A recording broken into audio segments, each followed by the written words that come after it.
que Deus, a existência declarada, é o que nós estamos vendo.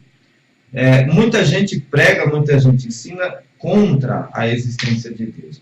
Existem algumas coisas para a gente observar sobre Deus que é de muita importância. Que às vezes as pessoas se declaram contrário à existência de Deus. Existem vários segmentos. Mas nós temos na Bíblia a existência de Deus comprovada. Há quem diga que a Bíblia não tem o objetivo de provar a existência de Deus.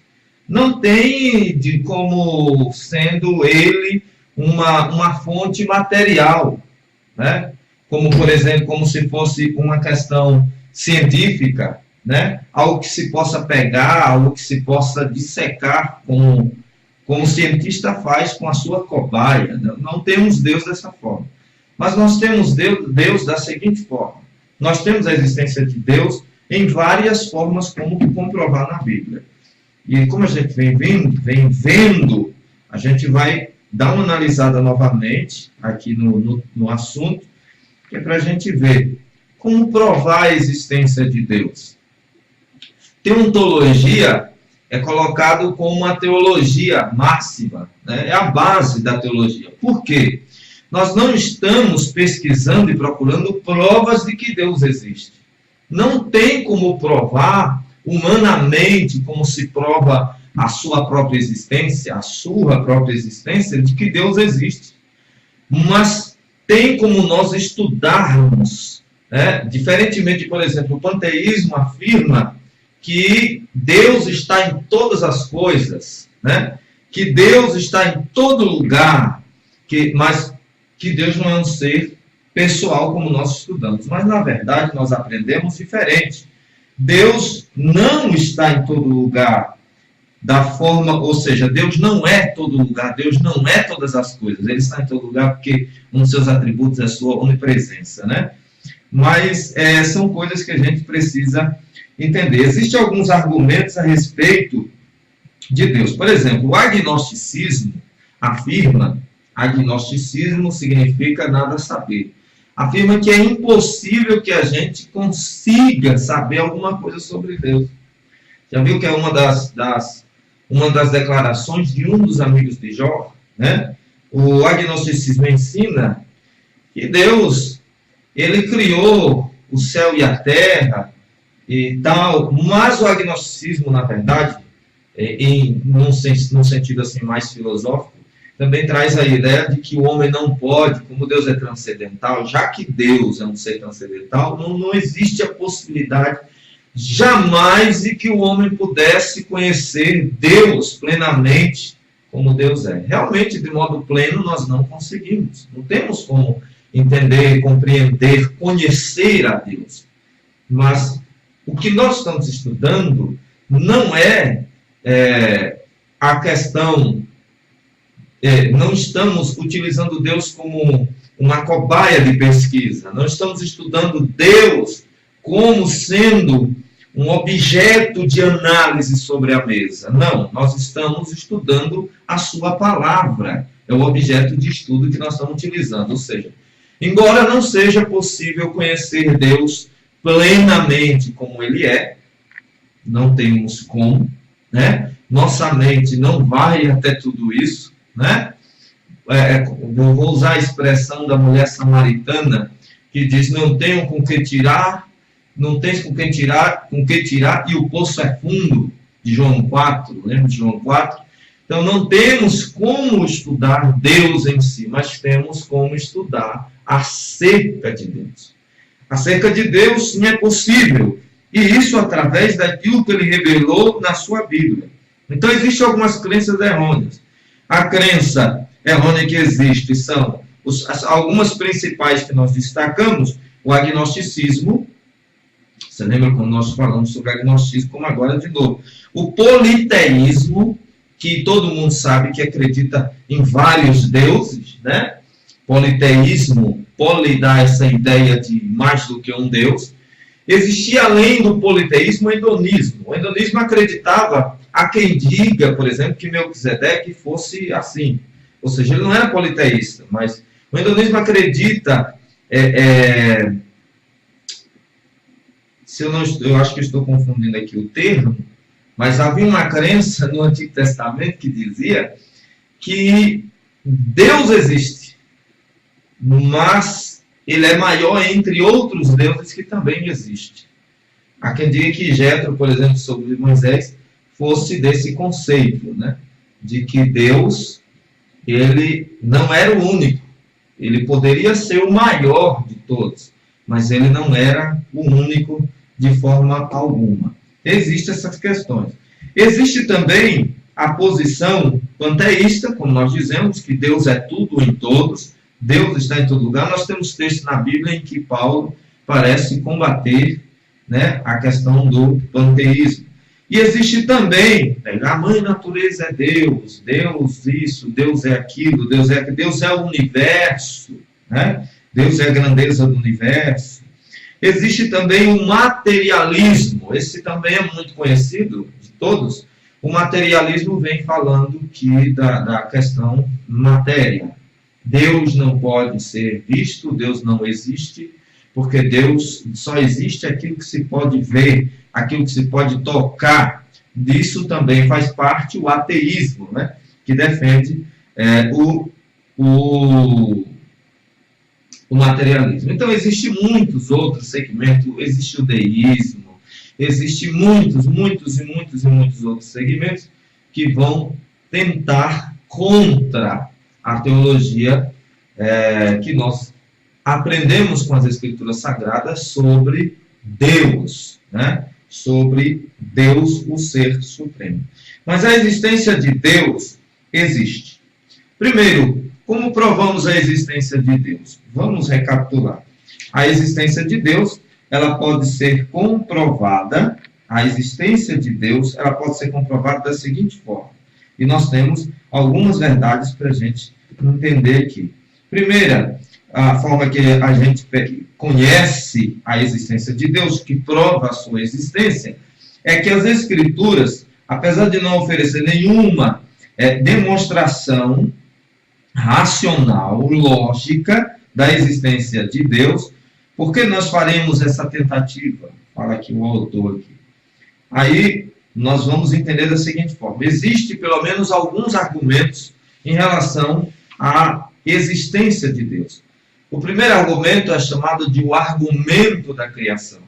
Há quem se pergunte o que acontecerá com os homens depois que eles partirem para a eternidade, se eles, aquelas gerações, por exemplo, do passado, que nunca ouviram falar de Deus. Ainda existem povos e povos e povos que também não têm o conhecimento, o contato com as Escrituras. Há pouco tempo eu vi um vídeo lá na internet falando sobre aquele contrabando de Bíblias, né, que sai para fora, para países, a chamada Janela das 40, nesses países onde é proibido a entrada do cristianismo. E as pessoas caíam em cima das Bíblias como algo surpreendente, o que para nós aqui, no nosso país, graças a Deus, é uma coisa tão largamente encontrada, né, tão facilmente conhecida. Mas, porém, tem países que não são. E nós encontramos aqui, como é que nós entendemos? O primeiro argumento da existência de Deus, que prova a sua existência, é o argumento da criação, né? É o argumento de que o universo deve ter um princípio, que não é um princípio evolutivo, mas sim criacional.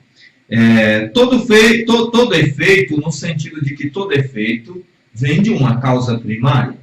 Nós, criacionistas, acreditamos, diferente do evolucionismo, que a matéria não pode ter existido, se for por ponto de vista evolutivo, porque e a matéria zero? Qual seria ela? O nosso Deus é a origem de todas as coisas.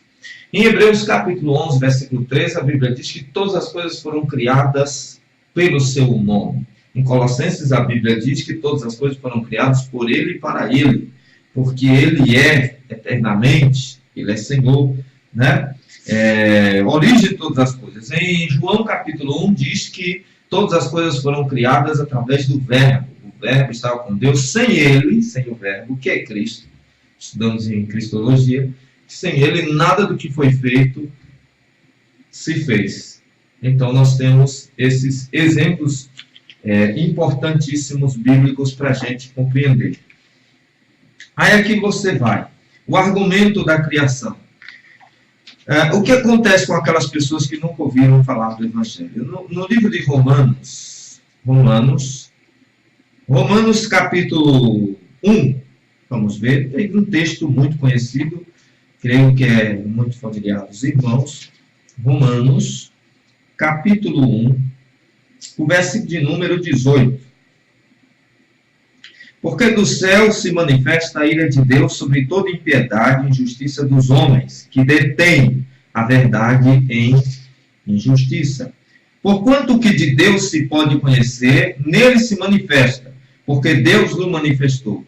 Porque as suas coisas invisíveis, desde a criação do mundo, tanto o seu eterno poder como a sua divindade, se entendem e claramente se veem pelas coisas que estão criadas, para que eles fiquem inexcusáveis. Inexcusáveis é sem desculpa, indesculpável.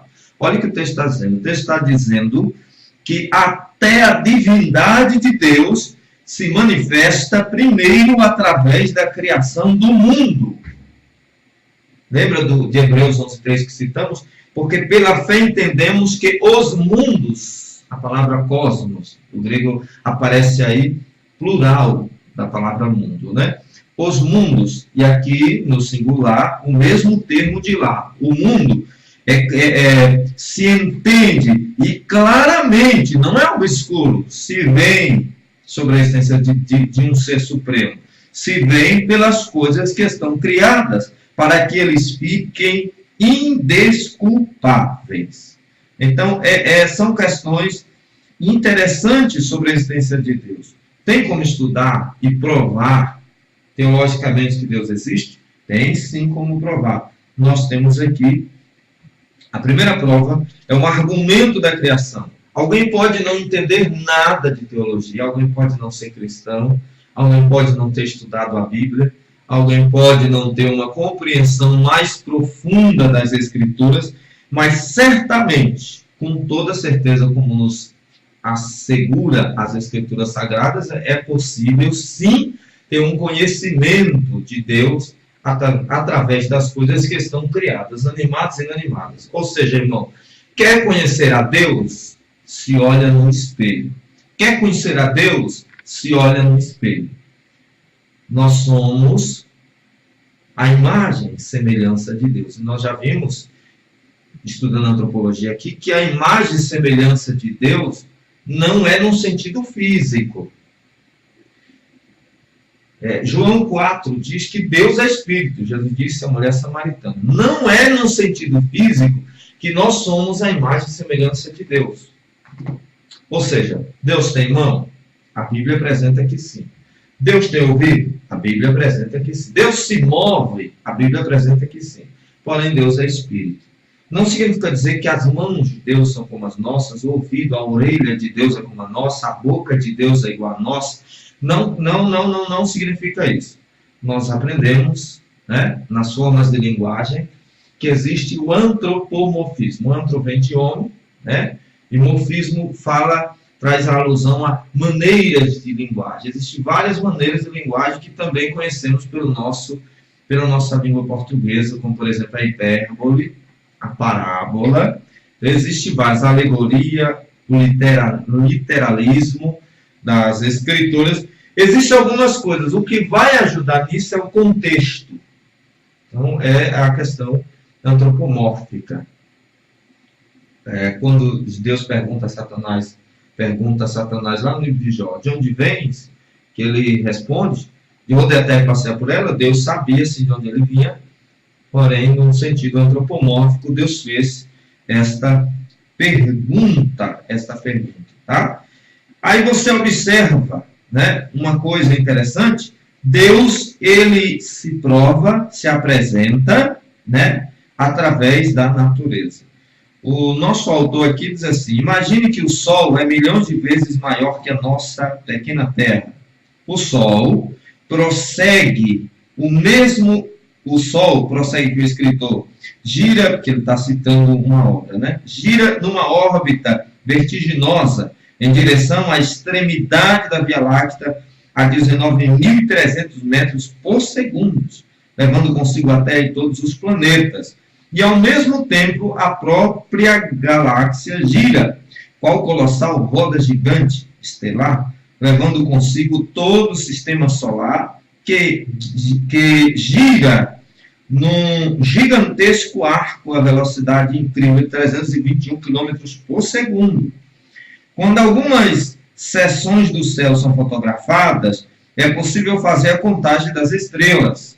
No observatório de Harvard College, vi uma fotografia que inclui as imagens de mais de 200 vias lácteas, todas registradas numa chapa fotográfica de 35 centímetros por 42 centímetros. Calcula-se que o número de galáxias que compõem o universo é da ordem de 500 milhões de milhões.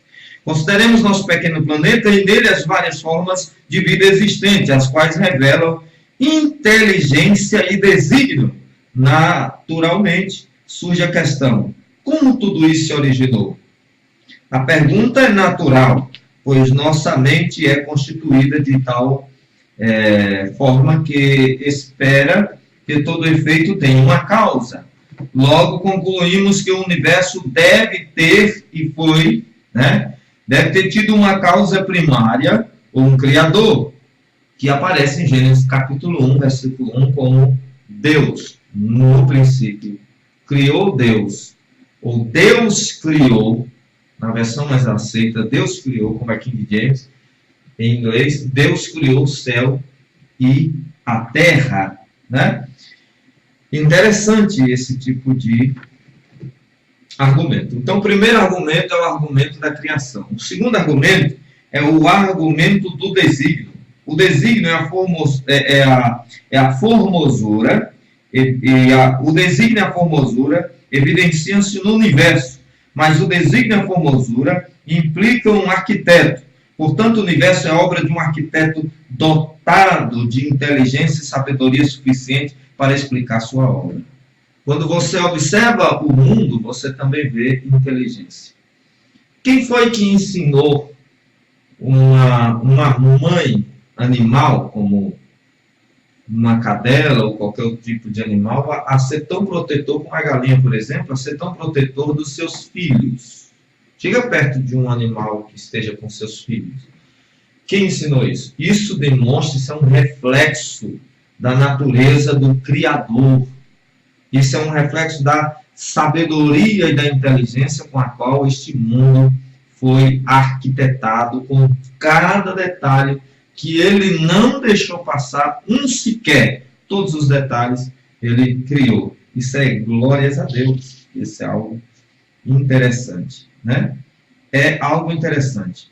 Declarar não ter havido um engenheiro que construiu o relógio, por exemplo, você olha para o relógio e você... Por que a gente diz que é um reflexo? Ele dá aqui um exemplo do relógio. Você olha para o relógio. O relógio em si não é inteligente. O relógio é um reflexo da inteligência daquele que o criou. Nós não somos em nós mesmos inteligentes. Nós não somos dotados de autocapacidade por nós mesmos. Nós não operamos a nossa inteligência.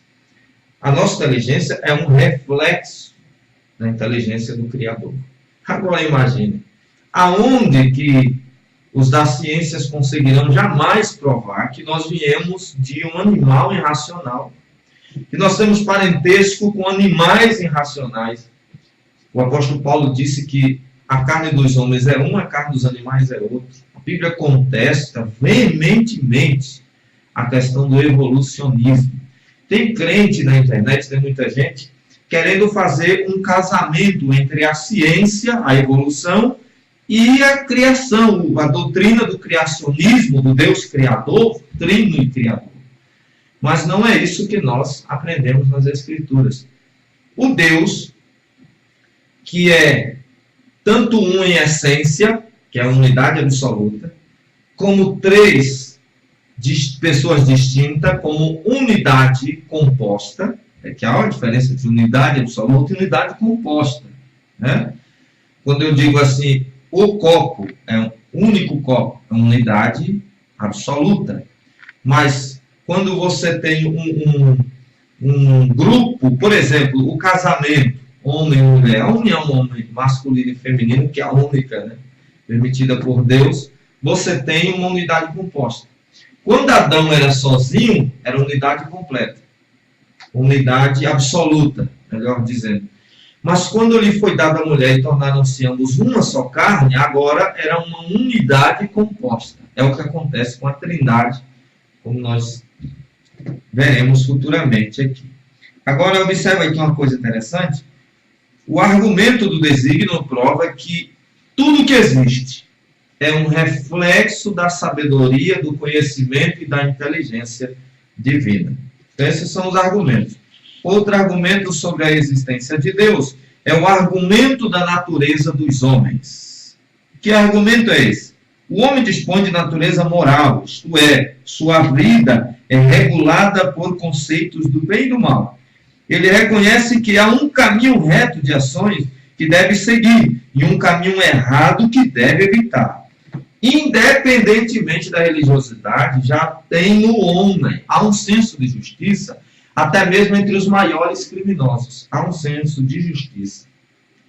Você vê quem, visitando o presídio, você percebe. E quando você vai num presídio, você tem lá os piores assassinos. Mas quando você coloca lá alguém que cometeu um crime mais hediondo do que eles, como, por exemplo, a pedofilia, o abuso de mulheres, tem a tendência dos piores psicopatas acharem que a sua injustiça, o seu ato criminoso que ele praticou, é inferior e menos injusto do que o ato do outro. Até mesmo entre os selvagens, os índios, por exemplo, que ainda são selvagens em algumas partes do mundo, inclusive aqui na Amazônia, pouquíssimos no Brasil, o que acontece com eles? Eles também têm essa ideia de justiça entre eles. Por exemplo, a ideia moral é um reflexo de Deus no homem. É mais uma prova da existência de Deus. Vou dar aqui um exemplo.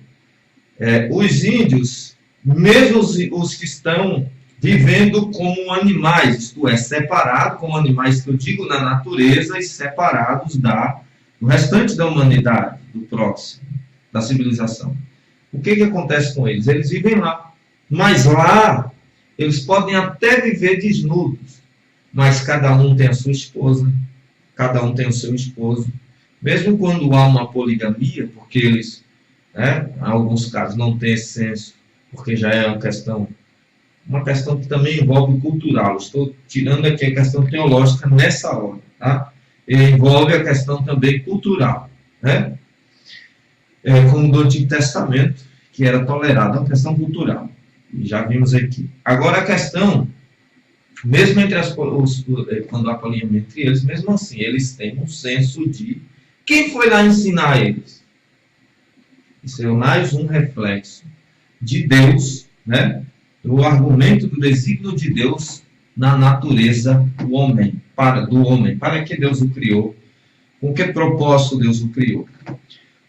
Nós temos ainda, então, esse argumento da natureza do homem. Nós temos uma natureza que nós que estudamos a tricotomia, que é a mais aceitável pelas Escrituras, a total aceitável, porque a dicotomia é apenas um conceito. É feito uma confusão entre alma e espírito e alma do homem, né? Justamente porque a palavra espírito, pneuma, aparece muitas das vezes no lugar, por exemplo, a Bíblia diz que a alma é um ser espiritual, é a parte material do homem, o corpo é a parte material. Então, às vezes, há uma grande confusão a respeito do assunto, em que alguns dizem que o homem, ele é espírito e corpo, que não há distinção entre o espírito e a alma, porque espírito e alma parecem sempre sendo a mesma coisa. Mas já vemos que isso não tem fundamento algum, assim como não tem fundamento o pós-tribulacionismo, assim como não tem fundamento a predestinação radical e outros assuntos mais que vemos por aí.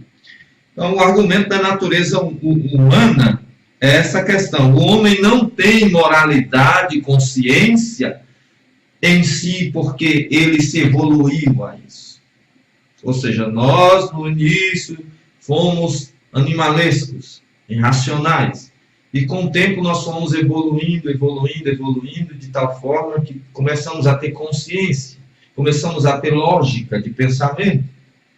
Mas não é assim que a Bíblia ensina. Não teria como ser, porque se fosse assim, por que outras espécies de animais não são? E nós não somos uma espécie de animais, nós somos uma etnia humana.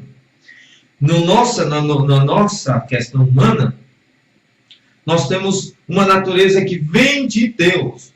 Essa consciência já é revelada desde a nossa mais tenra infância, quando nós ainda somos uma criança de braço, nós começamos a dar sinais de que nós temos um pensamento diferente dos animais, embora a gente ainda esteja na inconsciência, agindo mais por instinto, mas nós começamos a reconhecer pessoas, nós começamos a reconhecer que é a mãe, e enfim. E nós temos atitudes de demonstração durante toda a nossa infância, de que nós temos um senso de moralidade. Você pega uma criança de determinada idade, né, que ainda não tem uma consciência moral tanto quanto um adulto. Mas se alguém expor essa criança a alguma coisa vergonhosa, ela demonstrará vergonha. Isso você não vê entre os animais. Então, isso é um reflexo, é mais uma prova da existência de Deus. Nós estamos estudando a existência de Deus comprovada. Outra questão, outro argumento da existência, o quarto argumento é o argumento da história. O argumento da história comprova a existência de Deus. Nós temos aqui a marcha dos eventos da história universal fornece evidências de um poder e de uma providência dominante. Toda a história bíblica foi escrita para revelar Deus na história, isto é, para ilustrar a obra de Deus nos assuntos humanos. A história da humanidade, o surgimento e o declínio das nações, como a Babilônia e Roma, mostram que o progresso acompanha o uso das faculdades dadas por Deus e a obediência à sua lei, né? E que o declínio nacional e a podridão moral seguem a desobediência. Nós temos uma citação aqui de um teólogo, Pearson. Em especial, o modo de tratar com os indivíduos fornece provas de sua presença ativa nos assuntos humanos. Quando nós estudamos sobre a onipresença de Deus, nós vemos que Deus está presente de duas formas. Deus está presente como Deus imensidão, que está em todo lugar. Alguém perguntou, e no inferno? Se Deus é onipresente, Deus estaria no inferno? Deus está, sim, presente no inferno. E essa presença é demonstrada através da ira de Deus que ali está. E o inferno é literal. Não existe a doutrina do aniquilacionismo, é uma ideia de falta de gênio. Não existe o aniquilacionismo, né? Então, nós temos um fato importante para a gente observar sobre a presença de Deus. Então, Deus primeiro está no sentido de imensidão. E depois, Deus também está na questão individual de cada ser. Deus habita e Deus está. Deus está e Deus habita. E há uma diferença entre estar e habitar. Estar é algo que fica e sai. Habitar é quando ele mora. Habitar é fazer residência. Você pode pegar um dicionário e você vai ver que habitar é residir. Então, é uma coisa interessante para a gente observar. A presença de Deus, a onipresença de Deus está, por exemplo, em questões pessoais de homens. Sendo tão infinitos, estando em tamanha autoridade, tamanha suprema posição, mesmo assim ele está habitando entre os homens, falando com os homens, comungando com os homens, ele sabe de cada questão individual do ser, né? Ele interage conosco, ele está sempre agindo conosco. O argumento da história prova a existência de Deus. O argumento da história prova a existência de Deus. Ok? Outro argumento interessante é o argumento da crença universal.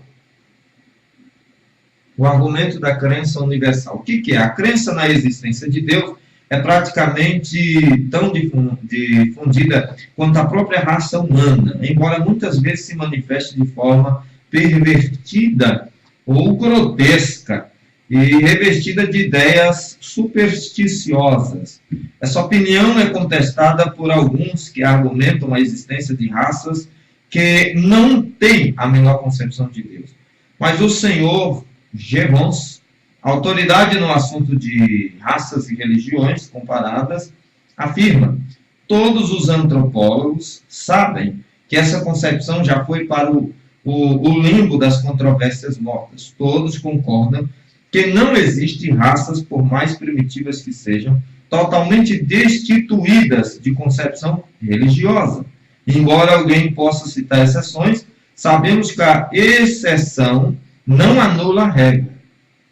Isso é importante. Por exemplo, se fossem encontrados alguns seres humanos inteiramente destituídos de todo sentimento humano e de compaixão, isso não serviria de base para dizer que o homem é, em essência, uma criatura destituída de sentimentos. A presença de cegos no mundo não prova que todos os homens são cegos.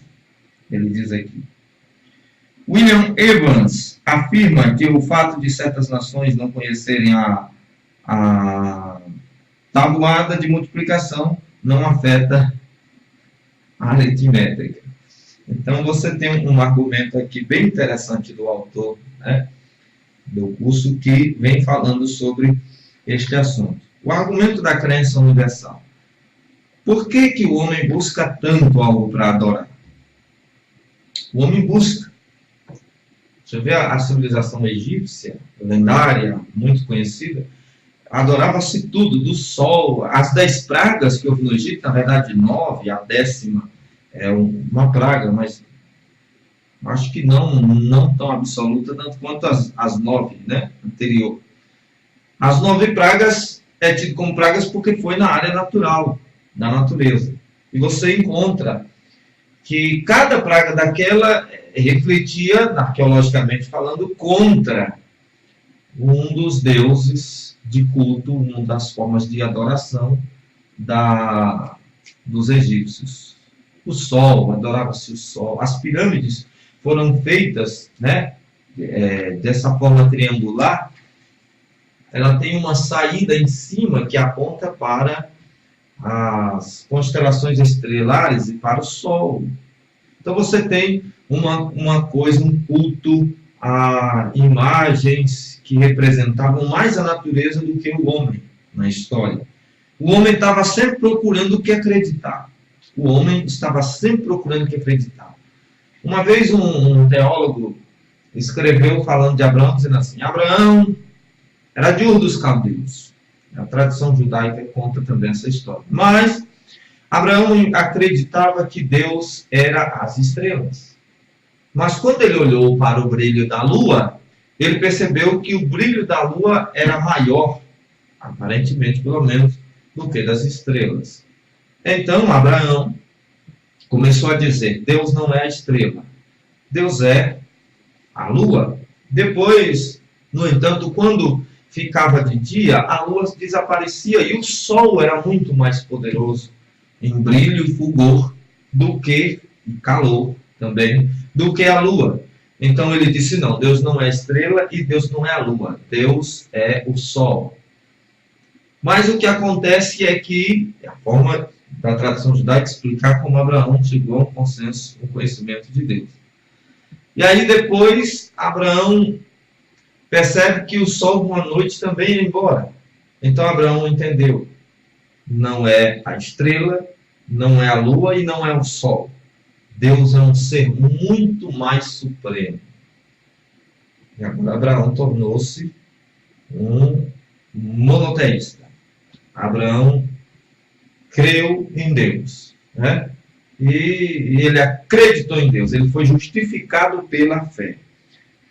O argumento da crença universal. Universalmente, o homem tem o desejo de conhecer a Deus. De conhecer a Deus.